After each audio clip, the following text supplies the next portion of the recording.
segerombolan anak yang sedang berjalan-jalan di tengah hutan.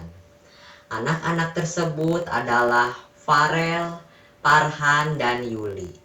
Mereka bertiga menemukan sebuah rumah besar yang terbuat dari coklat dan sepertinya sudah terbengkalai.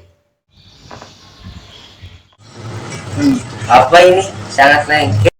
Sepertinya sebuah rumah. Wah, ini aneh. Kenapa ada rumah di tengah hutan? Tunggu dulu, ini coklat. Mereka menyadari bahwa rumah tersebut aneh, karena rumah itu berada di tengah hutan dan terbuat dari coklat. Mereka pun masuk ke dalam rumah itu dengan hati-hati. Kita masuk, sepertinya menarik. Kita harus berhati-hati. Sepertinya ini sebuah rumah yang berbahaya. Iya. Farhan dan teman-temannya pun masuk ke dalam rumah tersebut. Tetapi saat masuk ke dalam rumah, mereka bertiga terkejut. Ternyata ada orang di dalam rumah itu, yaitu seorang nenek tua yang terlihat baik hati. Gimana? Kaget?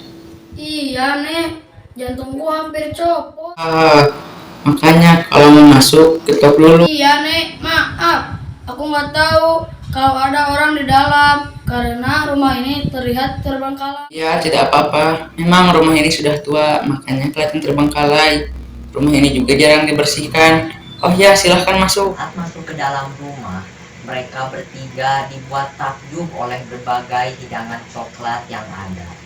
Bahkan mulai dari dinding rumah, engsel pintu, dan benda lainnya semuanya terbuat dari coklat.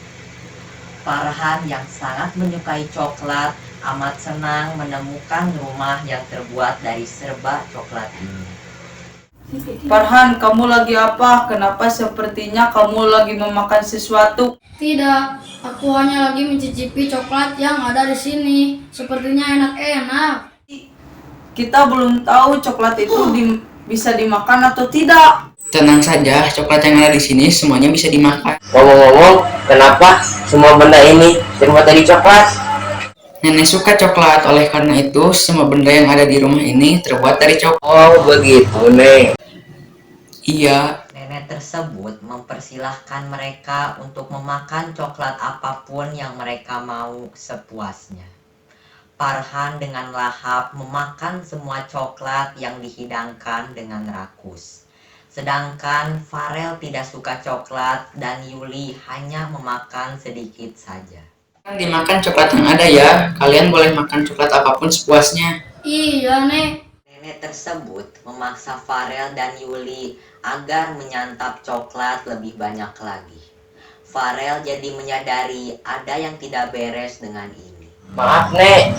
Aku tidak suka coklat, jadi aku tidak memakannya. Ya, Nek, aku juga minta maaf. Sebelum kesini, aku juga memakan coklatnya sedikit. Waduh, ayolah Nek, makan coklatnya lebih banyak lagi. Lihat ini, masih banyak macam-macam coklat yang pastinya enak-enak. Kenapa nenek ini seperti memaksaku untuk memakan coklat yang ada? Setelah Farel menyadari ada yang tidak beres, ia mulai meminta Farhan untuk berhenti menyantap coklat dan pulang. Farhan, hentikan memakan coklat yang ada di sini.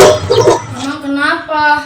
Sepertinya ada yang tidak beres dengan ini. Ketika Farel mengingatkan Farhan untuk berhenti memakan coklat, tiba-tiba nenek tua itu menjadi marah.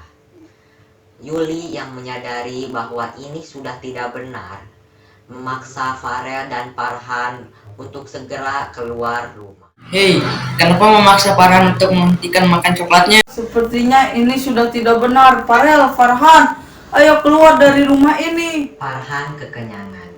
Ia hampir saja tidak sanggup untuk berlari. Untungnya, Yuli dan Farel membantunya dengan senang hati. Sepertinya aku kekenyangan. Farhan, oh ini ya. Aku bantu. Nenek tersebut menjerit dan memekik seram, melihat ketiga anak tersebut meninggalkan rumah coklatnya. Akan tetapi, nenek itu tidak bisa berbuat apa-apa, karena tenaga Farel dan Yuli sudah cukup membantu Farhan untuk pergi. Hihihihihi, kalian ini. Ayo. Ya, Mereka bertiga akhirnya bisa keluar dari rumah tersebut. Mereka pulang ke rumah. Sesampainya di rumah, mereka menceritakan kejadian yang dialami kepada kakek Farhan.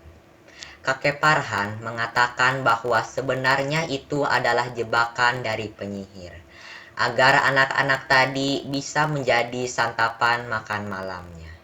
Mereka bertiga bergidik ngeri. hah, hampir saja kita tertangkap. Iya, untung saja kita bisa kabur. Ayo masuk. Kenapa kalian ini datang-datang tengah-tengah? Ini kek, pas kita jalan-jalan di tengah hutan, kita menemukan sebuah rumah besar yang terbuat dari coklat. Di dalam rumah tersebut ada seorang nenek tua yang mempersilahkan kita untuk memakan coklat yang ada di sana sepuasnya. Farhan yang paling banyak memakannya. Yang anehnya, kita dipaksa untuk memakan coklat yang ada, tetapi kita gak mau. Karena itu tiba-tiba nenek tersebut marah, menjerit, dan memekik seram. Akhirnya kita pun kabur dari rumah tersebut dan pulang ke sini. Oh, begitu ceritanya. Iya, kalau kalian menemukan rumah di tengah hutan yang terbuat dari coklat, itu aneh. Hati-hati, itu adalah jebakan dari penyihir. Anak-anak bisa menjadi santapannya. Wah, kalau begitu, jika kita tidak cepat-cepat kabur, mungkin kita sudah menjadi santapan untuk makan malam nenek penyihir itu. Iya. Makanya hati-hati kalau kalian ingin pergi kemanapun, lihat sekitar dulu. Ya, Kek, maaf tadi kurang hati-hati. Pesan moral yang dapat kita ambil dari drama cerita fantasi ini yaitu kita harus berhati-hati, berpikir dahulu sebelum bertindak dalam melakukan sesuatu.